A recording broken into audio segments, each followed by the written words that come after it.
Hello guys, welcome to my channel Yuva's lifestyle. இன்றைக்கி சண்டேன்றதால mutton biryani தான் செய்யலான்னு இருக்கும். இந்த பிரியாணி பேச்சுலர்ஸ்க்கு ரொம்ப யூஸ்ஃபுல்லாக இருக்கும். சிம்பிளாக செஞ்சிடலாம். ப்ரெஷர் குக்கரில் தான் செய்ய போகிறோம். அதனால் குக்கரில் ஆயில் ஊற்றி ஆயில் காஞ்சதும் நம்ம ஹோல் ஸ்பைசஸ் எல்லாம் ஆட் பண்ணிடலாம்.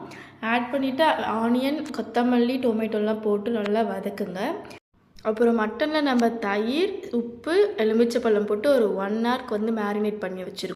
அப்புறம் நம்ம மட்டனை ஆட் பண்ணி பிரியாணி மசாலா, சால்ட் எல்லாம் மிக்ஸ் பண்ணி தண்ணி ஊற்றி தண்ணி கொதிச்சதுக்கப்புறமா நம்ம அரிசியை ஆட் பண்ணி 3 விசில் விடலாம். 3 விசில் வந்ததுக்கப்புறமா நம்மளுக்கு பிரியாணி ரெடி ஆகிடும்.